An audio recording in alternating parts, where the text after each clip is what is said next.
Agora sim. Fala, pessoal, como é que vocês estão no terceiro ano? Tudo bem? Quando nós começamos a maratona, eu conversei com vocês, eu falei que estava faltando um pedacinho de eletromagnetismo para eu poder fechar com vocês. Esse pedacinho de eletromagnetismo chama indução eletromagnética, que eu já comecei.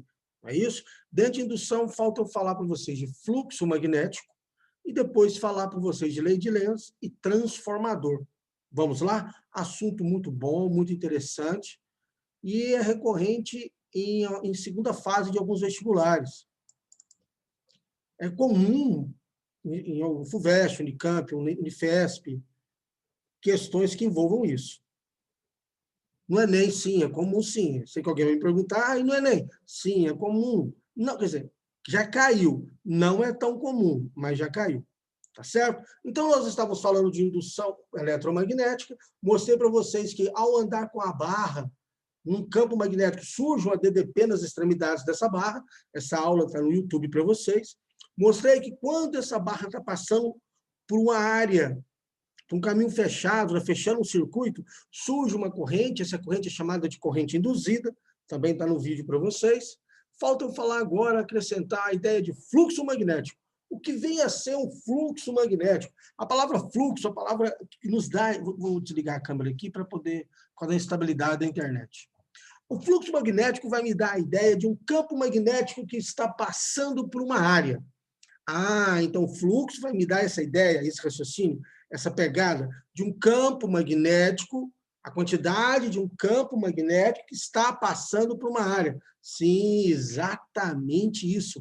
Fluxo é uma grandeza escalar, ou seja, não vou preocupar com direção, com sentido, vou preocupar apenas com o valor, que mede um número de linhas de indução, ou seja, as linhas de campo magnético que atravessam uma área. Nesse ponto aqui, ó, cadê minha caneta? Aqui. E mostra a quantidade de linhas, de indução, ó, que é o nosso querido campo magnético, que atravessa uma área de uma espira imersa no campo magnético de indução B. É chamado fluxo magnético. Então, olha para essa área aqui, olha para o campo magnético, que está aqui. Então, eu tenho a quantidade de campo que passa por uma área. Então, vem comigo, terceiro ano. A quantidade de campo que passa por uma área. Θ, aqui é o fluxo, é o campo que passa por uma área. Alan, quem é θ? Θ é o ângulo entre o campo magnético, o vetor campo magnético, e um vetor imaginário, normal à área. Normal a quem? A área. Como assim, Alan, imaginário? Quero que você entenda assim, ó. Vamos escrever isso. Imagina o anel aqui. O próximo slide me mostra isso, ó. Olha o próximo slide. Olha o anel aqui na figura B. Imagina esse vetor, o vetor N, o vetor normal, perpendicular à área. Observe que o vetor N aqui está em cima do campo magnético.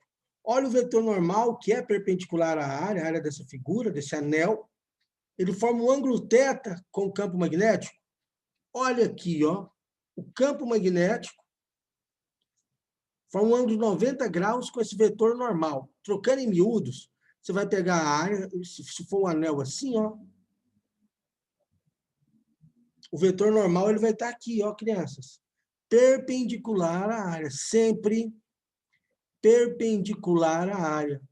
E aí eu vou ver que ângulo que o vetor normal forma com o campo magnético. Alguém está mostrando esse slide aqui, ó. O ângulo entre o vetor normal e o campo magnético. A unidade de fluxo magnético é WB, chamado de Weber. Chamado de quê? Weber. Então, o fluxo vai me dar a quantidade de campo que passa por uma área. Quantidade de campo que passa por uma área. Aqui nesse slide, ele me mostra as possíveis situações, onde eu tenho um ângulo entre o vetor normal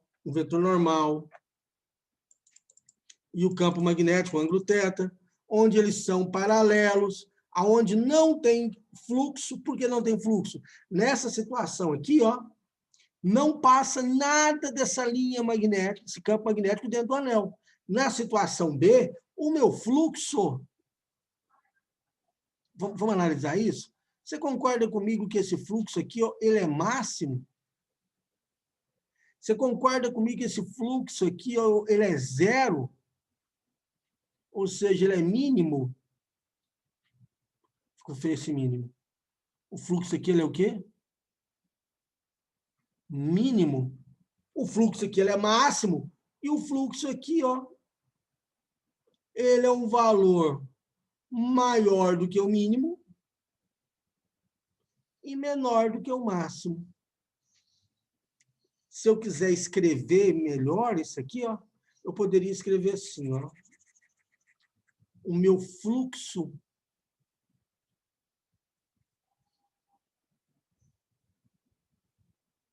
é maior do que zero e menor do que BA cosseno de θ. Zero é o fluxo mínimo, é a quantidade de campo mínimo.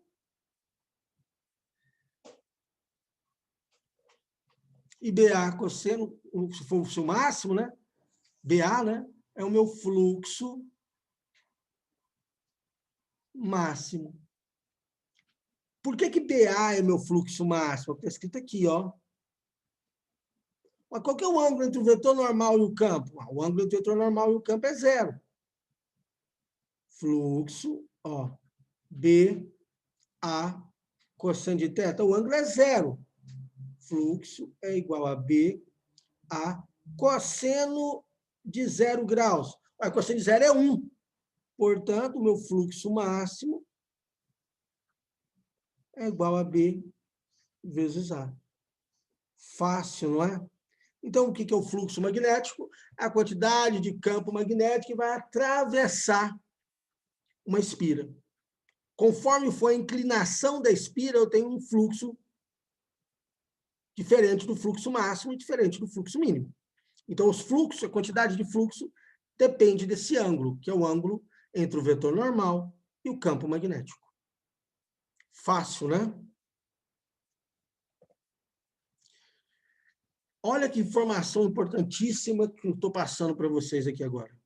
Somente temos fé induzida numa espira, que está mergulhada, imersa, preenchida por um campo magnético, se ocorrer variação do número de linhas de indução que atravessam a superfície da espira.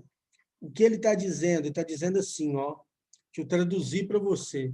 Somente tem fé induzida se existir variação do fluxo magnético. Ah, caramba! Quer dizer que se o fluxo magnético variar em função do tempo, ele vai ter uma fé induzida. É exatamente isso que está escrito aqui, ó. É o que nós vamos mostrar daqui a pouco, o chamado lei de Newman-Faraday. Então, o que está acontecendo? O que nós temos aqui? Que a fé induzida, ela surge contrariando a variação do fluxo magnético em função do tempo. Esse contrariando a presença de lei de Lenz na equação. Ela surge contrária à variação do fluxo magnético. O importante é você entender que variou o fluxo, tem fé induzida. Vamos entender uma coisa. Como que varia o fluxo? Fluxo não é B, A, cosseno de θ? Para variar o fluxo, pode variar a quantidade de campo, pode variar a quantidade de área, pode variar o ângulo, pode variar 2, pode variar os 3, não me importa de que maneira ocorra a variação. Se existir uma variação de fluxo magnético, tem uma fé induzida. E qual a relevância disso? A relevância disso é que, se tiver uma fé induzida, nós teremos uma corrente induzida, que é assim que surge corrente elétrica nas hidrelétricas. Interessante. Aqui esse exemplo me mostra o deslocamento da barra. A barra andando para a direita, você concorda que... Deixa eu fazer uma situação inicial e uma final. O sistema aqui é em U, né? São trilhos em U.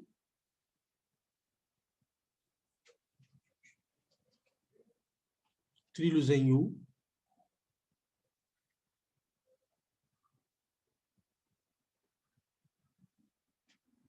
Aqui, inicialmente, eu tenho um campo magnético. A barra está aqui, ó.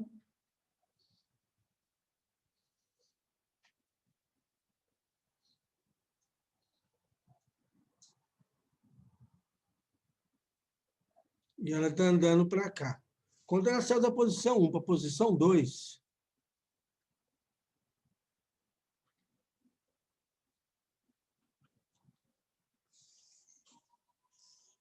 quando ela saiu da posição 1, vai ficar bonitinho esse desenho, não? Ah, não vai. Tá bom. Para a posição 2, olha a quantidade de campo magnético que está passando pelo circuito. Aqui está passando, está entrando essa quantidade de campo magnético.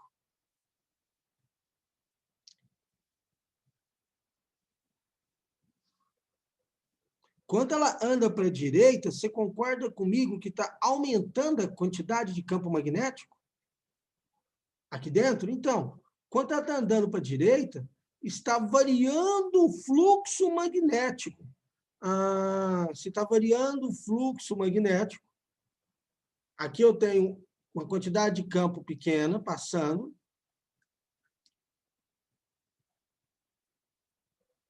Quando eu saio da situação 1 para a situação 2, o meu fluxo vai aumentando. Houve uma variação do fluxo.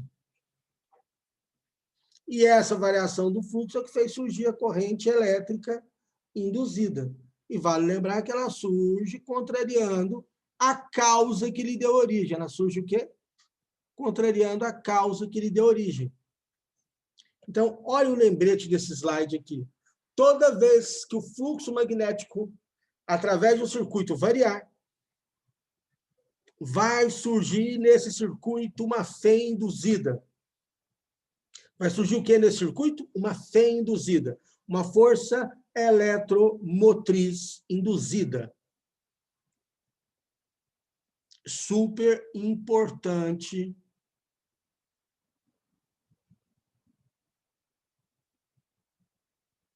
esse slide.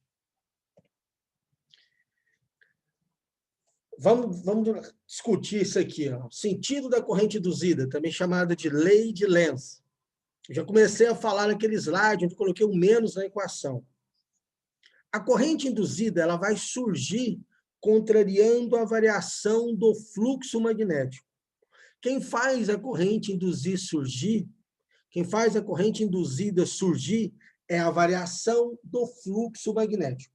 Então, eu vou descobrir, presta muita atenção que essa parte é fenomenal, eu vou descobrir como o fluxo está variando e eu quero contrariar a variação do fluxo magnético. Eu quero o quê? Contrariar a variação do fluxo magnético. Quero contrariar a variação do fluxo magnético. Como que isso vai ser feito? Vai ser feito assim, ó, presta atenção. Imagine que eu esteja aproximando um ímã. Polo norte, polo sul. Se o polo norte está aproximando, como que eu contrario a aproximação do polo norte? Fazendo surgir polo norte. Polo norte é fazer a corrente girar no sentido horário ou anti-horário? Anti-horário. Lembra disso? Anti-horário. Anti de N, N de norte. Então se aproxima norte, faz surgir norte. E se aproxima polo sul? Se aproxima polo sul. Se aproxima polo sul, vou fazer surgir polo sul. Eu quero contrariar o que está acontecendo.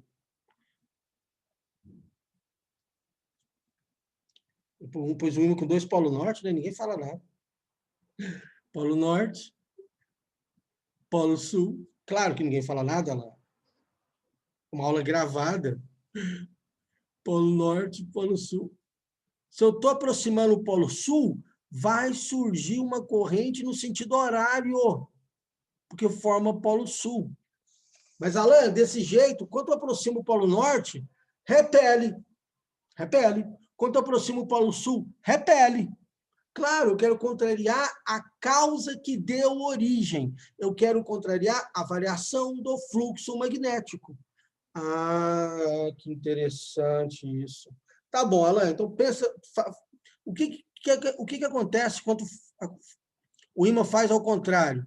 Ao invés de aproximar norte, afasta polo norte.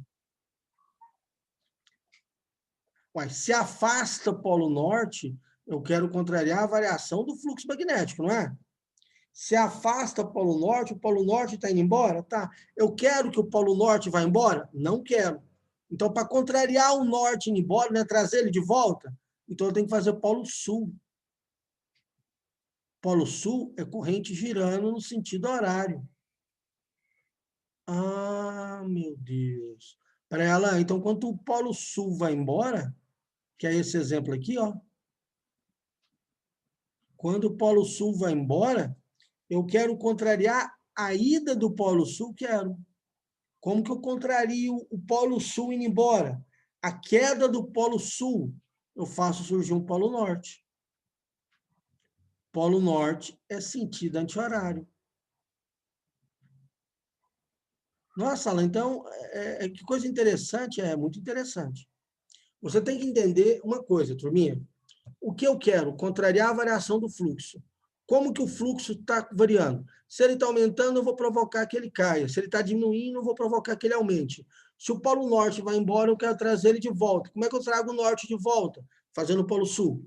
Se o Polo Sul está indo embora, eu quero contrariar o Polo Sul indo embora. Como é que eu contrario o Polo Sul indo embora? É trazendo ele para perto? Quem atrai o Sul, não é Norte? Então, faço surgir o Polo Norte.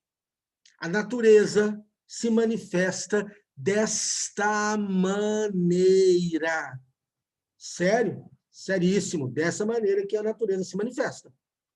Cara, eu estou impressionado. Pois fique. É assim que acontece. Então, esse slide que está aqui, eu estou mostrando justamente isso. Ó. Estou aproximando o Polo Norte, está surgindo o Polo Norte. Ó. O ímã, o observador está aqui, ó, aos olhos dele. O Polo Norte está aproximando da espira, está surgindo o Polo Norte. Então, eles se repelem. O Polo Norte está indo embora, surge na espira quem? Polo Sul. Então, se o Polo Norte vai embora, surge o Polo Sul. Se o Polo Norte aproxima, ele repele. Então, faz surgir o Polo Norte. O sentido da corrente induzida é tal que ela origina um fluxo magnético induzido, que se opõe à variação do fluxo magnético, denominado indutor. O que eu quero que você entenda é, a corrente induzida surge, contrariando a variação do fluxo magnético. Uau! Vamos fazer uma questãozinha aqui? Aproxima-se o ímã de uma espira circular, PQR, perpendicularmente ao plano da espira, como mostra a figura. Determine o sentido da corrente induzida na espira enquanto o ímã se aproxima. Se o ímã está se aproximando, vou colocar meu observador aqui, ó. Ao olhinho do meu observador. Quando o observador está aqui, está se aproximando, está aproximando o Polo Sul. Se está aproximando o Polo Sul, eu quero contrariar a aproximação do Polo Sul. Como que eu contrario a aproximação do Polo Sul? Fazendo surgir Polo Sul. Vamos lembrar? Horário. Corrente no sentido horário é igual a Polo Sul. Corrente no sentido anti-horário é igual a Polo Norte. Lembre, N de anti, N de norte. Então, se está aproximando o Polo Sul, vai surgir Polo Sul. Polo Sul, a corrente gira no sentido horário.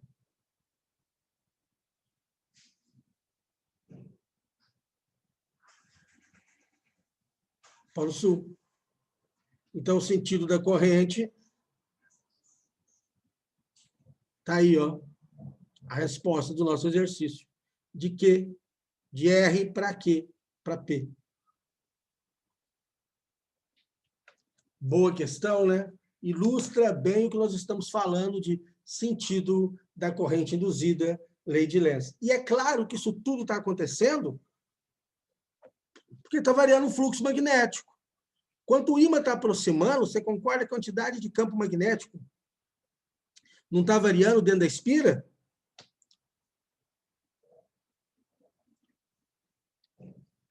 Se eu imaginar aqui a espira, ó.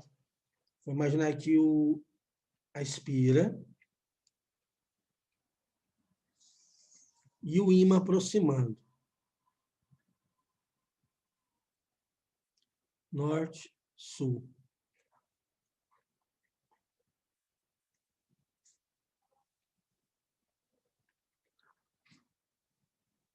Olha o tanto de campo magnético que chega no Polo Sul.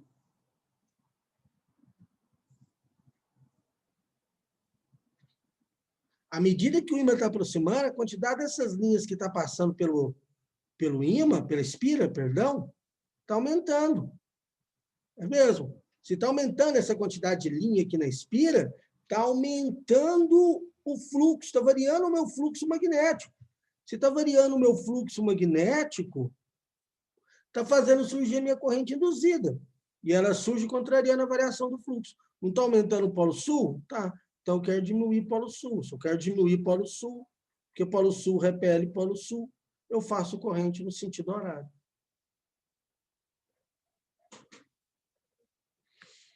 Tá aí.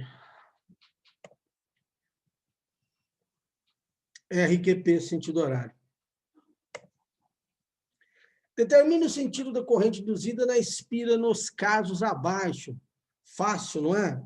Se está indo embora Polo Norte, eu quero contrariar o Polo Norte indo embora. Então, eu tenho que atrair ele. Para atrair ele, eu tenho que fazer o Polo Sul. Polo Sul é corrente no sentido horário.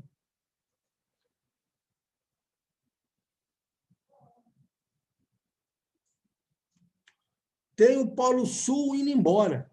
Letra B. Se o Polo Sul está indo embora, eu quero contrariar o Polo Sul indo embora. Eu quero trazer ele para perto. Então, eu tenho que fazer surgir um Polo Norte. Polo Norte, a corrente gira no sentido anti-horário.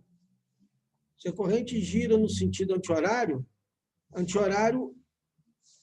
forma um N, olha o N de norte aí, ó. Então, na letra A, a corrente vai no sentido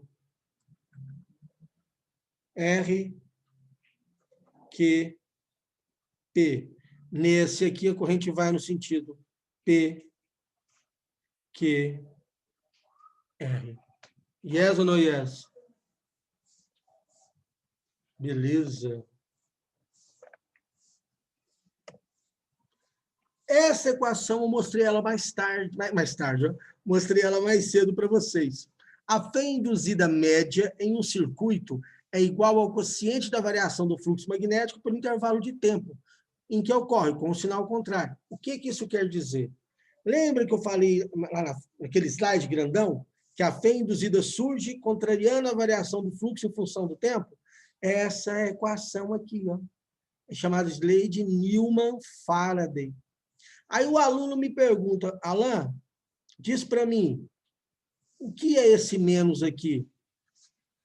Esse menos é a presença da lei de Lenz na equação. Presença da lei de Lenz na equação. Ah, meu Deus, o menos é a presença da lei de Lenz na equação. É, a presença da lei de Lenz. Porque a FEM surge contrariando a variação do fluxo em função do tempo. Esse menos é para me lembrar que ela surge contrariando. Tem efeito algébrico? Tem efeito algébrico, sim. Existem questões que ele fala assim, calcule o módulo da FEM induzida. Aí você não usa o menos. Mas se ele não falar, eu acho interessante, sugiro, quer dizer, tem que usar com menos. Essa é a famosa lei de Faraday-Newman, onde me diz que a fé induzida surge contrariando a variação do fluxo em função do tempo. Um exercício bacana para vocês. Uma espira retangular de dimensões 6 centímetros e 10 centímetros é colocada perpendicularmente às linhas de indução de um campo magnético uniforme, de intensidade 10 a menos 3 Tesla. A intensidade do campo magnético é reduzida a zero. Ah, olha que interessante. O meu campo magnético, o valor dele inicial é 10 a menos 3, e ele é reduzido a zero, o B final é zero. Em quanto tempo? Em 3 segundos. Olha que interessante. Determine a fé induzida média nesse intervalo de tempo. Mas vamos fazer isso. A fé induzida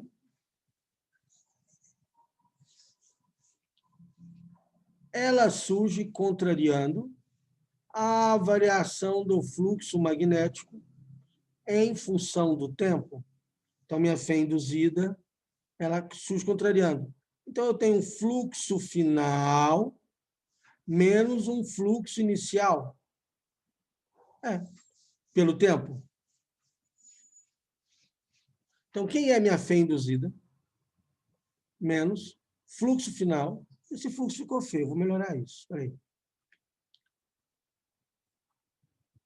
Fluxo final menos fluxo inicial. Ficou melhor. O fluxo final é zero. Por que o fluxo final é zero? Vamos escrever aqui, ó.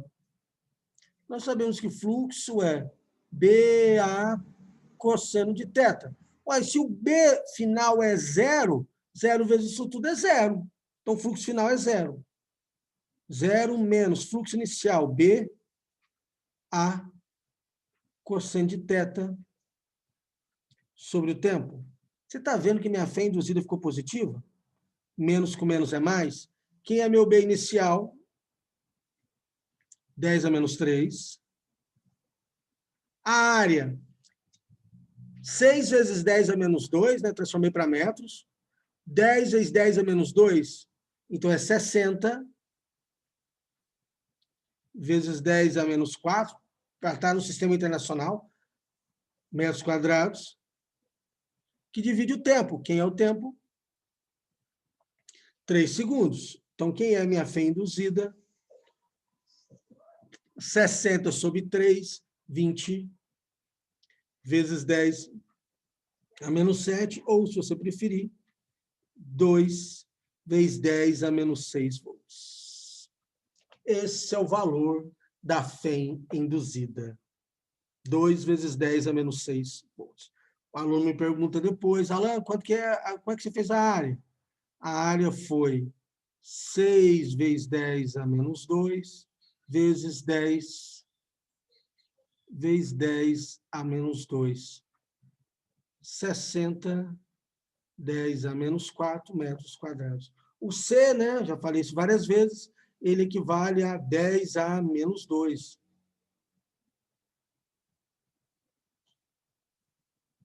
Dez a menos 2. Está aí. Uma bobina chata formada por 100 espiras circulares idênticas, de raio 10 centímetros. Opa, então aqui eu tenho dois dados importantes. Ó. Eu tenho o número de espiras, que é 100. Eu tenho que o raio da espira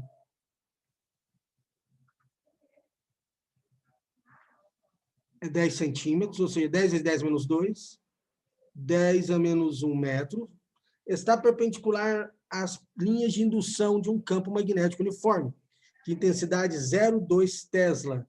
Meu campo é 0,2 Tesla. Conforme a situação 1. Em meio segundo, a bobina é levada para a posição 2. Então, esse aqui é meu B inicial, que é 100%. Meu ΔT, meio segundo, é levado para a posição 2. A quantidade de campo que está passando na espira é zero. Ó. Aqui, a quantidade de campo é máxima, que passa pela espira. Logo, se o campo é máximo, o que passa, meu fluxo também é máximo. Aqui, o campo que passa pela espira é zero. Logo, meu fluxo aqui nessa situação é zero. Calcule a fé induzida média nesse intervalo de tempo. Então, vamos lá.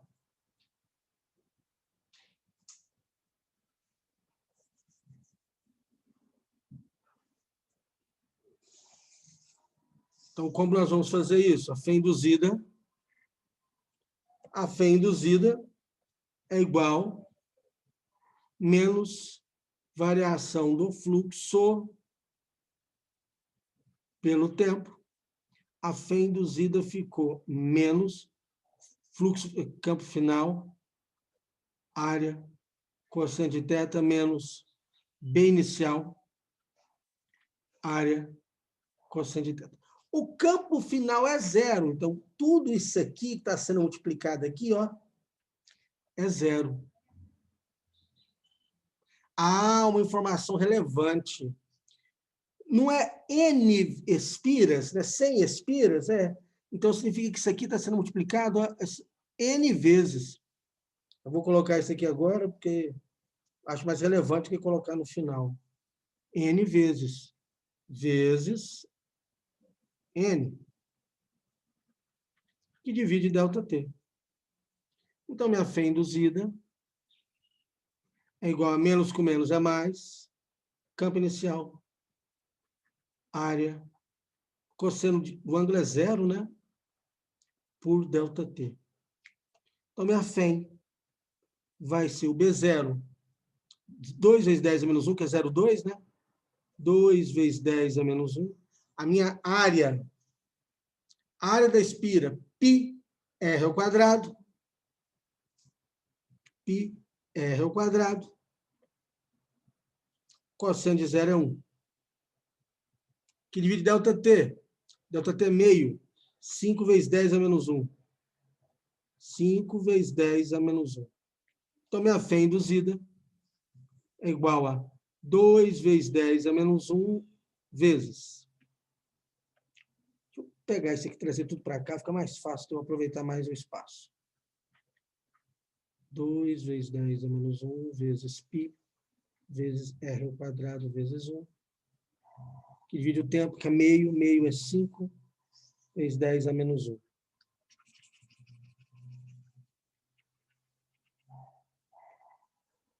Portanto, minha fé induzida está ficando. Olha o 10 a menos 1 indo embora. O R é 10 a menos 1, ó. É πr ao quadrado. Então, está ficando 2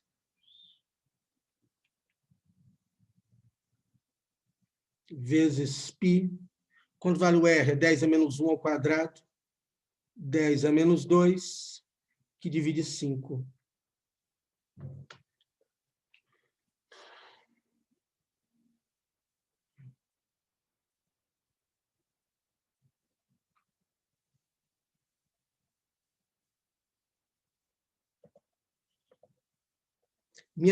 Considerando o π 3,14, minha fé induzida está ficando 2 vezes 3,14, ou seja, 6,28.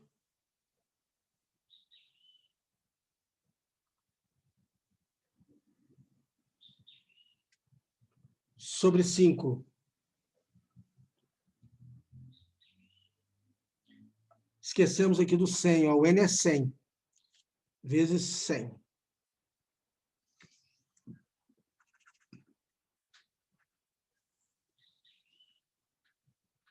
Coloquei ele de verde aqui, porque o N é 100. Vezes 10 ao quadrado.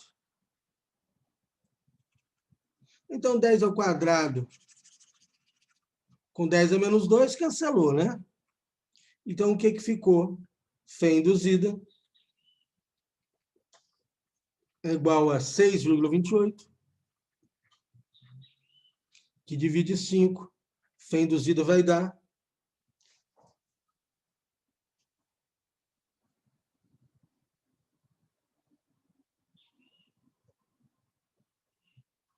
1,256.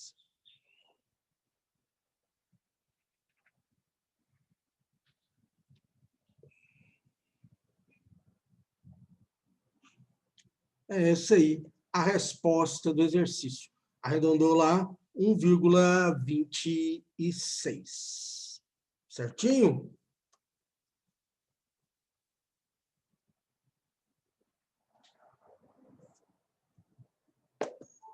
O menos ali ficou digitado errado.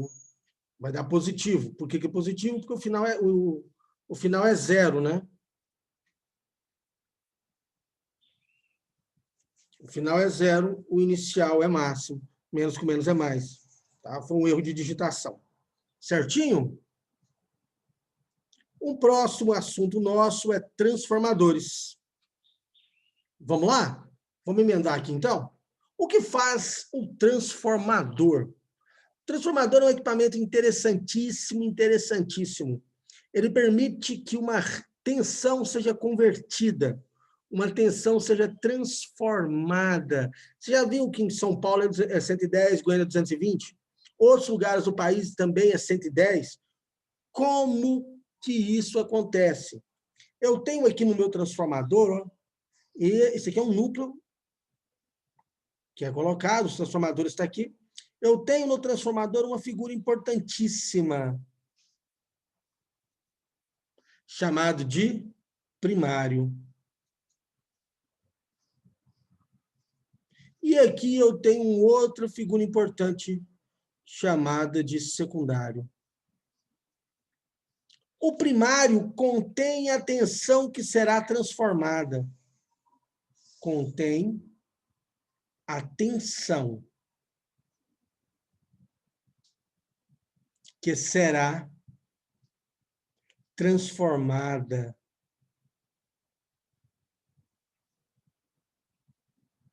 E o secundário contém a tensão que foi transformada.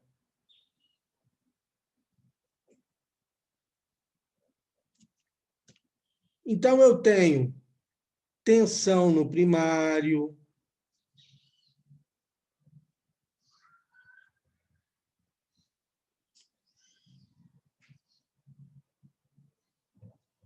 eu tenho tensão no secundário,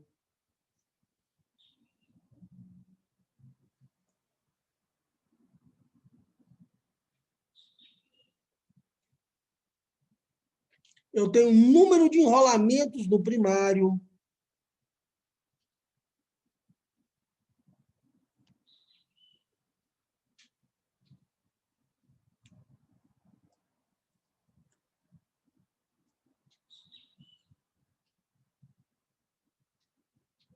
no primário,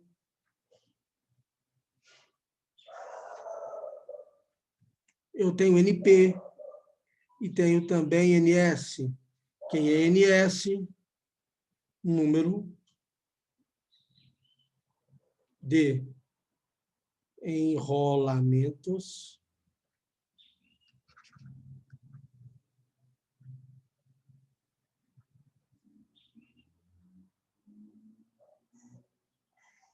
no secundário.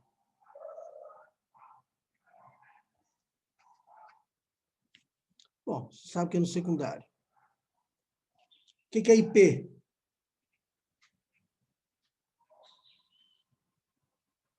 Corrente no primário. O que é IS? Corrente no secundário. Aqui embaixo eu tenho uma outra representação. É comum você ver essa representação desenhada em alguns transformadores. Aqui está aqui o número de rolamentos, está vendo? NP, NS. Aí o aluno me pergunta, Alain, sempre o primário tem mais enrolamento que o secundário? Não, nós vamos discutir isso agora. Existe uma razão chamada razão de transformação. Deixa eu escrever isso aqui mais bonitinho.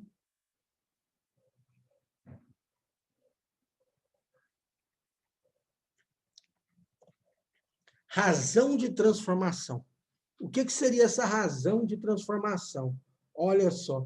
Transformador é um conteúdo que tem pouquíssima equação. O aluno gosta de perguntar assim, professor, quais equações eu tenho que saber para a prova do senhor? Transformador é um assunto que pouco cai no Enem, mas pode cair, e cai em outras provas também. A chance de cair é pequena. Mas quanto cai, geralmente são questões fáceis, de fáceis soluções. Aqui eu tenho um IP,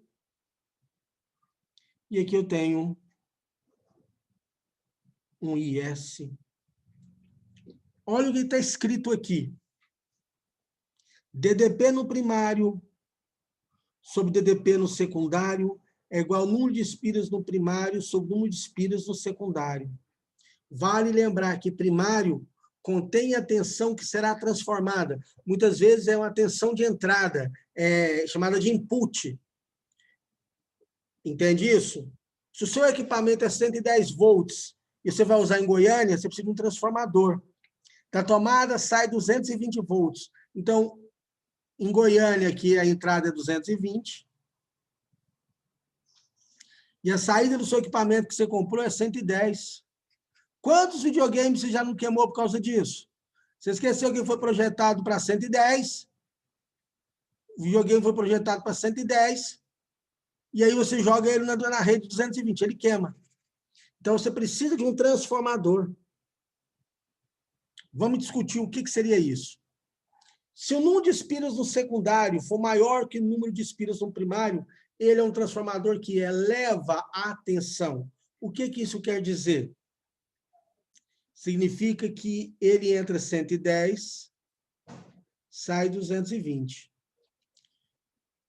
Ele entra 10 volts, sai 100 volts. Exemplos hipotéticos, entendeu? Ele eleva a tensão, mas isso só vai acontecer se o número de espiras no secundário for maior que o número de espiras no primário. Se NS for menor que NP, esse transformador é um transformador rebaixador de tensão. Ou seja, entra 220, sai 110. Entra 30 volts, sai 5 volts, por exemplo. O P sobre o S é igual a NP sobre NS. Primário sobre secundário. Fácil pra caramba. Potência. Nos bons transformadores, a potência no primário é quase igual à potência no secundário. Então, a potência, o livro vai trazer assim, ó, potência no primário é aproximadamente igual à potência no secundário. Mas todas as contas que você for fazer vai ser isso, ó. Tensão no primário vezes corrente no primário é igual tensão no secundário vezes corrente no secundário. Tem uma pergunta muito interessante, cara, que ele fala sobre isso. Transformador transporta energia sobre alta tensão e baixa corrente. E essa pergunta é muito boa. Por quê? Já imaginou, cara? Se é baixa corrente, é baixo aquecimento, né? Tem pouquíssimas perdas de energia. Alta tensão e baixa corrente. E por incrível que pareça, turminha, a teoria de transformadores acabou. Olha para essa questão aqui bacana. Aplicando-se uma tensão alternada, e isso é uma pergunta, é um negócio importantíssimo que eu tenho que mencionar. Deixa eu voltar aqui, ó. Transformador só funciona com tensão alternada, vamos escrever este vermelho. Tensão alternada, corrente alternada. Melhor dizendo, eu vou trocar a palavra alternada por variável.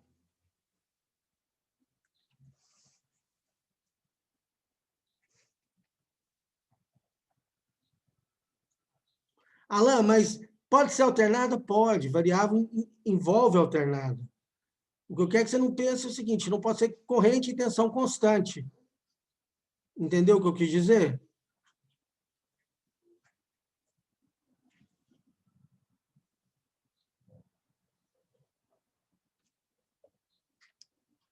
Então, tensão e corrente variáveis.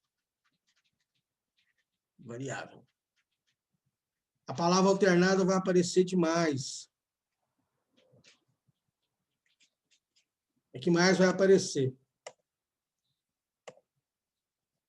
Aí eu não disse? Aplicando sua tensão alternada no valor eficaz de 120 volts no primário. Então, eu tenho a tensão no primário de 120 volts. E um transformador elétrico com 100% de rendimento, construído com 200 espiras de fio no primário. Número de rolamento no primário, 200, e 400 no secundário. Você já viu que o secundário é maior que o primário?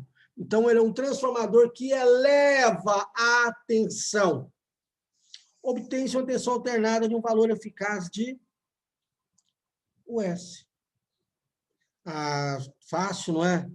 DDP no primário sobre DDP no secundário é igual número de espiras no primário sobre o número de espiras no secundário. A DDP no primário é 120, eu quero a DDP no secundário. Número de espiras no primário é 200, secundário é 400. Você já viu que vai dar 240 de resposta, né? 2. Então, a DDP no secundário é 120 vezes 2. A DDP no secundário, 240 volts. Nós já sabíamos que ele era um elevador de tensão.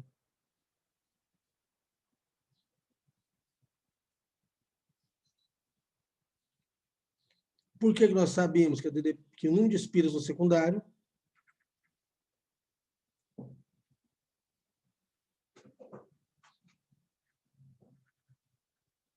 é maior que o número de espiras no primário?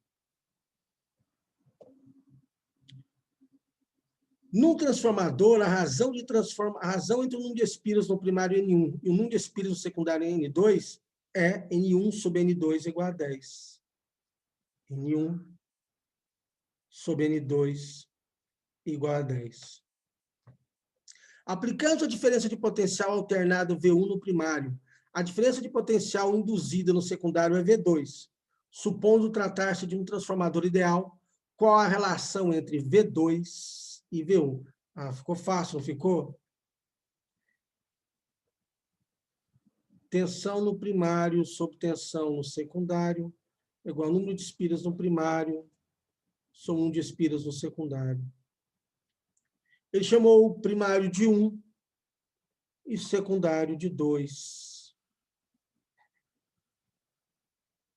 N1 sobre N2 é 10.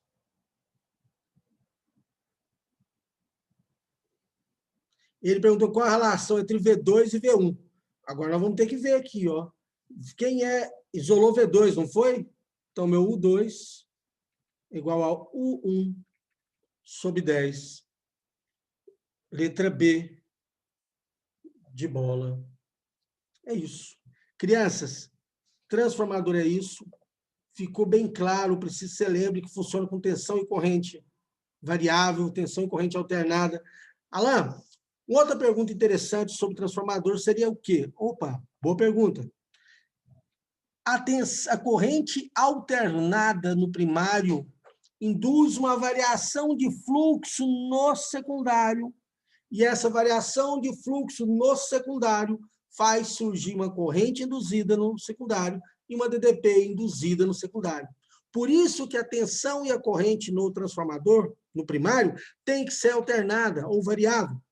Por quê? Porque é essa tensão e essa corrente alternada ou variável que vai induzir que vai fazer uma variação de fluxo, e essa variação de fluxo induz uma corrente induzida e uma tensão induzida no secundário. É isso, moçada. Muito obrigado pela atenção, pelo carinho. Finalizamos. Quitei o que eu estava devendo para vocês de eletromagnetismo. Muito obrigado a todos. Forte, caloroso e um distante abraço. Abraço e bons estudos. Até mais.